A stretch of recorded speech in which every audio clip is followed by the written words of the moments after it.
What's going on, everyone? Welcome back to another video on the channel, and today I'll be going through my round 19 AFL tips and predictions. But of course, before we do get into the video, we'll go through my round 18 tips to see what we did. And I'll tell you what, round 18 was an absolute disaster with my tips. I scored a total of 3 out of 9, and I was in the bottom 100%. I don't think I've ever seen that. Like, I've seen myself being the bottom 80, bottom even 90, 100. That is bad. That is really, really bad. I only recorded the 3, and that's just, again, because all the upsets that I feel like will happen throughout the week never do occur, and it's always the tips that I go for the favourites that end up being upset tips. I'll go through them real quick. I tipped the Saints. I went for my team thinking we'd get the job done on the Friday night occasion. Man, we've been disappointed. That was arguably our worst game of the season, and we've had a few stinkers in the last 6 weeks. Then I tipped the Pies to get the job done over the Crows, and this game could have easily gone either way, but I was lucky that I actually got this one correct. Never again am I trusting the Giants. I don't know what I was thinking. Why? I mean, I thought, yeah, no, COVID and all that with the Lions, but the Giants have just been completely garbage this year, and I don't think I'll ever back them in again for the rest of the season. I think you can't really excuse me for tipping Richmond. Richmond should have won that game. We all know what happened. North, you know, it was good to see him get a win regardless of the tip. I got the Cats tip correct for my second correct game of the round. I thought the Dockers would get the job done at home, but the Swans, they were just too good in the end. The Hawks, got my third tip correct for them beating the Eagles. Won the power in the upset, didn't get it done, and the Suns were just poor against the Bombers. That's just, yeah, straight up, put that there. So 3 out of 9. I mean, to be fair, at least I know I can't do worse than that. If I do worse than that for round 19, I might just give up with the tipping, I tell you what. Now, for the big calls, again, it was another disappointing round. I don't remember the last time I actually got 3 or more big calls correct, because, again, I have to do the punishment. I only got the 1, and that was in the Adelaide v Collingwood game. That was the best game for mine in terms of tipping. I got the tip right and the big call right, which was for the Pies to be trailing at 3/4 time but still win the game, and that's exactly what happened. Credit to the Pies there for them getting at least 1 big call correct, but it wasn't the 3. So we'll go to the wheel, and we'll go through the punishments for last week. So the one with the most likes was from Lesser Dog, and that was to watch the entire grand final draw and replay of 2010 on a stream. The second most likes was from King Gold, which was to do a Fall Guys Till I Win stream again. And the third most likes was from AFL Fan, and that was to write a 2-page letter to the Saints to why we should change our club colours to North. So I sort of do want to get the Fall Guys one, because I tell you what, I'm actually getting better at the game, so I reckon I can get that done pretty quickly. What does it land on? It lands on... Oh, Fall Guys Till I Win. I guess the next stream I'll be doing is a Fall Guys Till I Win stream. I told myself never to again. I'll tell you what, I reckon I can get a win in the first hour or 2, because I'm getting better. I got like 5 wins on a Northy stream. Anyways, guys, we'll move right into round 19. This is said to be a pretty good game of footy for the Friday night. We've got the Tigers taking on the Dockers at Marvel Stadium. And I will be in Perth for this game, for this weekend. So I'll be on the UCAT channel for his live stream. I'll be at his house watching this game. And I'll tell you what, not a lot splits these two sides with the odds. The Tigers, they've honestly been quite unlucky the last couple of weeks. But again, you can only blame it on themselves. He scored 11 goals, 22 against North. The week before, you lead by 40 points, as much as 40 points against the Suns, but still managed to lose. We're not too sure about the Tigers yet, whether or not they're going to make the 8. But they really should have won those 2 games. They really should be cementing an 8th position, but they haven't yet. And this game's almost a must-win for the Tigers. They lose this, and I'll tell you what, they're in a bit of trouble, the Tigers. The Dockers, on the other hand, I thought they'd get the job done against the Swans. They started the game off well, but then they fell off pretty badly. They didn't really have a second option, and the Swans exposed them quite well. And the Swans got the job done at the end of the day pretty nicely. So this one is probably a 50-50. But I tell you what, the Tigers, they don't play Marvel well. I know they suck about it, and I genuinely reckon that there won't be a crowd of more than 25,000 for this game, because Richmond fans just don't like packing out Marvel. I don't know why that's the case. The Dockers, they've played Marvel pretty well so far this season. They've won twice, lost once. Yeah, I think the Dockers get the job done in another fairly close one. I go the Dockers to win this one by 11 points. My big call on this game, the Fremantle lead for 75% or more of the game. Now, the next game of the round on the Saturday, this is actually going to be a fairly interesting game of footy, and this is a game that I probably will stream at the UCAT household. We've got North taking on Hawthorn at Blundstone. Over the last couple of weeks, North have really turned things around, and now under the new coach and Lee Adams, they were able to pinch a win against the Tigers in a game that, you look at the stats, you look at it on paper, Richmond should have won that game. It was their kicking that lost them the game, the Tigers, but full credit to North. You know, they managed to get the win. They played really, really good footy, to be honest, especially in that first half. So again, this is a game that is winnable. I think North could win this game. Hawthorn, you know, they've been alright as of late. 1-2 in a row against West Coast and Adelaide, albeit. But still, Hawthorn have been improving. And Luke Bruce did kick 6 goals on the week, and he was also really impressive, as well as Josh Ward. But I think in this one, you probably just go the safe option. I think North have the chances to win it. I think this will be a fairly interesting game of footy, fairly close. But I think Hawthorn, we all know that they're the better side. They've been the better side for longer this season. So I'll go the Hawks in a safe tip here by 19 points. My big call, Tom Mitchell has 33 or more disposals as well as 1 or more goal. The other game on the Saturday, 1:45, the game that I could stream as well, but I just feel like the one before is going to be the better game. We've got Sydney taking on Adelaide at the SCG. The Swans' form as of late has been super great. They've won 3 of their last 4 games. I mean, they did lose that one game against the Bombers, but other than that, they've been very, very good, the Swans, and they're coming up against the Crows, who are, you know, they've been a bit slack as of late. They were really good against the Pies, let's face it. I mean, they recorded a heap of tackles, I think 112. Laird and Berry combined for 37, I think it was. So, you know, you can't fault the Crows in commitment to every game they play, but coming up against the Swans at their home ground is going to be very, very tough. Not many teams can do it. The only redeeming factor, I guess, for the Crows is that this is a day game. And Sydney, for some reason, they never play the SCG well during the day, or any ground well during the day at that matter. But I think the Swans, you'd be silly not to tip them with the form they've been in. The Swans are doing pretty well, and they probably should finish in the top 6 at this rate. We're really good against the Dockers. I think the Swans get the job done in not a convincing fashion, but they get it done by 22 points.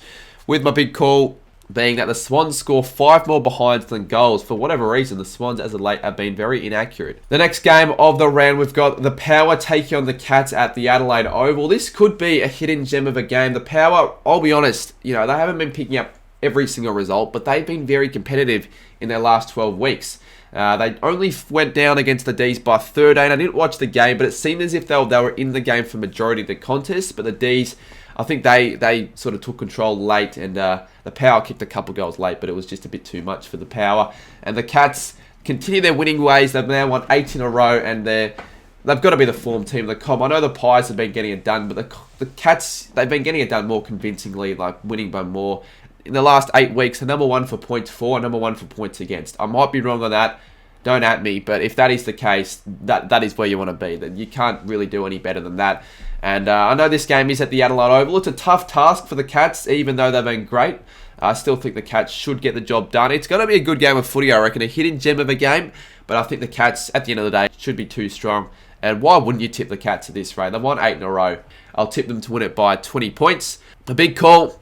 You know, maybe not as big of a big call as others, but put Adelaide kick 10 or less goals in the game. The next game of the round, we've got the Q clash between the Lions and the Suns at the Gabba.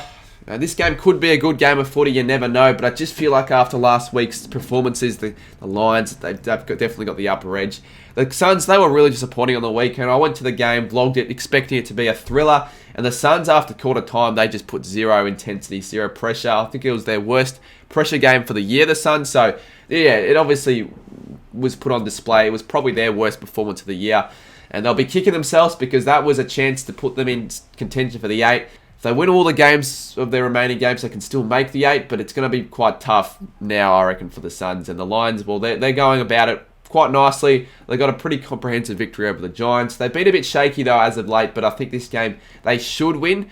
They normally get the job done against the Suns. I can't remember the last time they lost against Gold Coast. You look at the form guide and well, it tells you everything you need to know. The Lions have won the last 5. I still think this game could be decent, but I reckon you just go the safe option, the Lions. I can't really see the Suns doing too much to upset them. So I got the Lions by 24, but my big call will be that the Suns lead at half-time. I reckon they'll be up for the challenge. And the other Saturday night game, this would have been a good game to watch and stream, but I'll be at the Man United game in Perth. Lucky me. We've got the Dogs taking on the D's at Marvel Stadium. They did beat the Saints last week. They were really good in the first half. I'll tell you what, they weren't that good in the second half. And that's why I'm so much more disappointed with the loss, is that the Dogs weren't that good. They just did what they needed to do, but they weren't amazing or anything like that. They didn't play their best game of footy for the year. They just did what they needed to do and got the job done. Same with the D's. I mean, I didn't think they were amazing on the weekend from what I saw, but Cosy Pickett kicked 6. They got the job done simply. They were pretty good at the end of the day. So, you know, you could argue this is a tough one to pick, but I think the D's, they're the better side here, and the Dogs, they struggle to put it up against the best sides. I know this is at Marvel, so that gives them the advantage. They've been pretty good at Marvel this year, let's be honest, but I think this one should be a D's win. But I think this will be a close game of footy. I'm going to go the D's to get it done by 6 points. With my big call on this one, the Dogs win the free kick count by 8 or more. They, for some reason, just get given all the free kicks. The Sunday games begin, and the first one on the Sundays between the Blues and the Giants at Marvel. Carlton, for some reason, they continue in that trend of win-loss, win-loss, win-loss. I don't know how many games back this trend lasts for, but it's been happening for the last 6-7 weeks. Every time they get a win, they get a loss. And, you know, I think in this game, regardless of what the streak was going to be like, whether they got the win on the weekend, I think this should be a pretty comfortable victory for the Blues. The Giants, I just, for some reason, have something in me, maybe because the Giants have been pretty good as of late, to always feel like they're going to turn things around, but they haven't been able to do so. I thought with the COVID outs the Lions had that maybe the Giants could scare an upset, but that wasn't the case. They were pretty average against the Lions. I didn't really watch too much of the game, and why would I? And the Blues, you know, they were okay against the Cats, but they were, you know, beat by a better side. You know, the class difference between the Cats and the Blues is, you know, it's quite obvious. You can tell that the Cats are the better side in terms of quality. And I just don't think the Blues just yet are premiership material. I'm thinking maybe 1 or 2 years they could get to that position. But right now, the Cats, they're premiership material. The Blues, just not yet. And they were showing that they weren't as good as the Cats. But they're definitely better than the Giants. And at Marvel, they've only dropped one game, and funnily enough, it was against the Saints. They will win this game. And you know what? Because Giants have been doing shit this year, and every time I tip them, they let me down.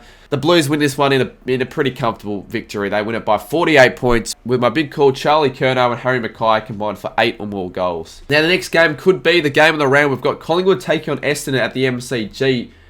You know, in the last 5 weeks, I'll tell you what, these are probably the two most informed sides in the competition. The Pies, obviously, with 8 wins in a row and 6 of them being under 2 goals. Like, how? How have they won 6 of those games by under 2 goals? I just don't get it. They simply just continue to find a way, the Pies, and that is what's so admirable about them, and that is why they're in a position of potentially even making the top 4. Meanwhile, the Bombers, they've just been getting it done as well in the last 5 weeks. Yes, it's too little too late after their terrible start, but 4 wins of their past 5. And they've been against pretty decent opponents. St Kilda at the time were really good. The Swans, the Lions, the Suns were in form. And, you know, against the Pies, this would be a huge test for them. If the Bombers get this done, I tell you what, they're in for a treat next year if they can just start the way they've ended. But the Pies, they're a side that you just really can't tip against, because every side, for the last 8 weeks, the Pies have been just winning. The easy option will be going the Pies in like a thriller, because they always get it done, but screw it, you know, upsets have to occur. I'm going to go the Bombers. They've almost been better in the last 5 weeks than the Pies. The Bombers have been really good. I know I'm not the biggest fan of the Bombers, you guys know that, but I've been impressed with what they've been doing as of late, and I'm going to go the Bombers in an upset here for all the Bombers fans by 11 points in an absolute cracker. And my big call for this game will be that there are 10 or more goals combined in any quarter. And we head to the last game of the round, and this game is the one that I'm dreading in a way, because we're playing the Eagles at Optus. The Saints are taking on the Eagles at Optus Stadium. I'll be in attendance, my first time ever going to Perth, as well as Optus Stadium, and I fear the worst here. I honestly feel like we can lose this game, because we have, honestly, in my honest opinion, the Saints have probably been the worst side in the last 6 weeks. We've just been completely garbage. We are showing literally nothing, because the last game on the Friday night, it was arguably an elimination final, do or die. We win, finals are still alive. We lose, season over, and we didn't lose with spirit. We didn't lose showing effort. We lost in the worst way possible with 11 tackles at half time.